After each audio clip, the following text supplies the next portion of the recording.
देखिए, अभी तक जो जिस तरह की बातें होती रही हैं वो ये कहा जाता रहा है कि मुस्लिम फरीक वो जगह छोड़ दे और कहीं और जाकर के अपनी मस्जिद बना ले। ख़ासतौर से कहा गया कि मस्जिद अमन जो है वो लखनऊ में बना दी जाए, जिस तरह की बात, इस तरह का फार्मूला आया था।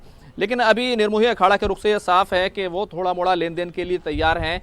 आगे पीछे होकर के चीज़ें हो सकती हैं, लेकिन जब ये लोग मेज़ पर बैठेंगे तो तभी पता चल पाएगा कि आखिर अपने अपनी अपना अपना मौक़िफ़ जो है वो किस हद तक उसको नर्म करने के लिए तैयार हैं, ये देखना होगा।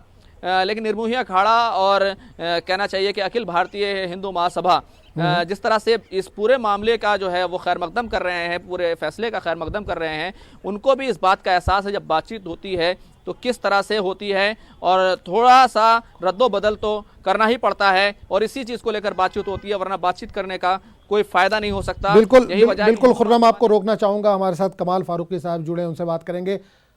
कमाल फारूकी साहब, सबसे पहले आपसे जानना चाहेंगे, सुप्रीम कोर्ट ने आज बड़ा फैसला दिया है, सालसी के जरिए मसले को हल करने की कोशिश की जाएगी, कितना मुतमईन है आप? नहीं, देखिए, ये तो बहुत खुशाइंद बात है और हम बराबर ये कहते रहे हैं कि इसमें कोई अड़ियल नहीं होना चाहिए। उसकी वजह यह है कि सुप्रीम कोर्ट ने जेन्युइन एक कोशिश करी है और हम भी हमेशा ये कहते हैं कि जब दो भाइयों में झगड़ा हो तो अल्टीमेटली अदालत या आर्बिट्रेशन के जरिए ही ये फैसला हो पाएगा। तो मध्यस्थता हुई है, मजे की इसमें एक म्यूचुअल अंडरस्टैंडिंग से अगर कोई चीज निकल कर आती है तो हम तो सबसे पहले कहने वालों में से थे।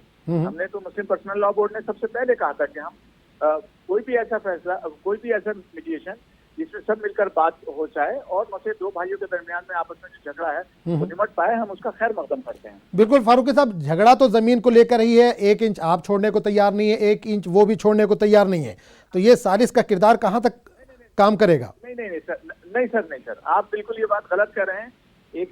वो 1 इंच छोड़ने के लिए तैयार नहीं है।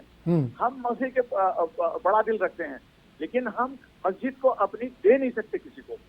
जहां तक मस्जिद का ताल्लुक है उसके ऊपर कोई वो नहीं हो सकता, लेकिन हमारी तो वहाँ इतनी बड़ी जगह मौजूद है, हमारा पूरा कब्रिस्तान मौजूद है, गजेटेड कब्रिस्तान मौजूद है और बाकी जगह भी मौजूद है। मंदिर बने और मस्जिद भी, हमारी छोटी सी मस्जिद भी वहाँ रहे साथ में, तो कौन सी तकलीफ वाली बात है।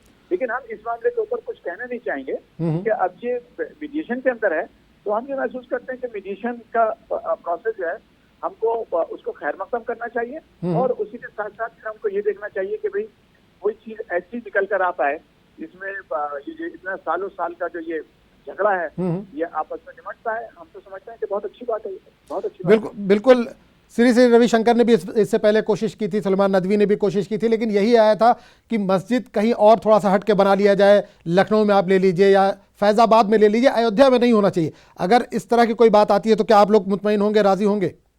अभी हम इसके ऊपर कुछ भी नहीं कहेंगे क्योंकि ये गलत होगा हमारे बात पर कहने का। लेकिन रविशंकर जी की जो ये वाली तमाम बात थी ये मुस्लिम पर्सनल लॉ बोर्ड पहले ही रिजेक्ट कर चुका है और इसलिए मुस्लिम उनका लेटर भी आया था, हम लोगों ने उसके ऊपर बात भी करी थी, हमने उनको अपना पॉइंट ऑफ व्यू भी बता दिया था।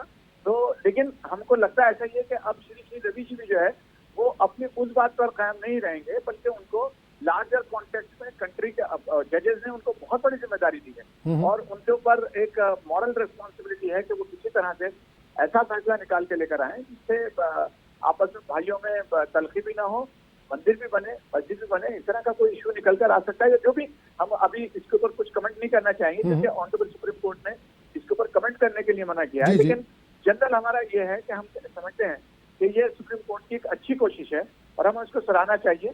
इससे पहले भी जस्टिस कहर ने भी कहा था, लेकिन हमारे जो दूसरे लोग बाग हैं उन्होंने बिल्कुल उसको नकार दिया था और वो किसी तरह से तैयार नहीं हुए थे। लेकिन आज तो ये कोर्ट के ऑर्डर की बुनियाद पर हो रहा है, तो ये मीडिएशन है, तो मीडिएशन को देखेंगे क्या है।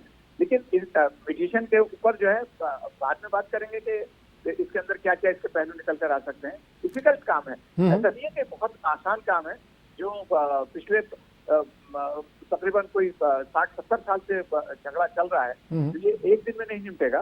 लेकिन हमें पूरा कोऑपरेट करना चाहिए और हम सुप्रीम कोर्ट की सराहना करते हैं कि उन्होंने इस मामले के अंदर अच्छी पहल करी। बिल्कुल, एक आखिरी सवाल आपसे करना चाहेंगे, सुप्रीम कोर्ट ने सालसी रखा है यहाँ पर और जो भी फैसला आता है क्या दोनों फरीकों को मंजूर होगा और उम्मीद करें कि जो दहाइयों से एक तनाज़ा चला आ रहा है, एक लड़ाई चली आ रही है, वो खत्म होगी? ऐसा लगता है हमको और हम दुआ करते हैं अल्लाह से। चलिए, बहुत बहुत शुक्रिया बहुत बहुत शुक्रिया। तो नाज़रीन, एक बार फिर आपको बता दें कि अयोध्या मामले पर सुप्रीम कोर्ट का बड़ा फैसला आया है। सालसी के जरिए सुलझाया जाएगा तनाज़ा। जस्टिस इब्राहिम खलीफुल्लाह की सरबराही में होगा सालसी का अमल। तो इस वक्त की बड़ी खबर है, अयोध्या मामले पर सुप्रीम कोर्ट का बड़ा फैसला आ गया है। सालसी के जरिए सुलझाया जाएगा तनाज़ा। इस बुलेटिन में फिलहाल इतना ही। आदाब। न्यूज हेडलाइंस के स्पॉन्सर पेट सफा आयुर्वेदिक जून, पेट सफा हर रोग दफा।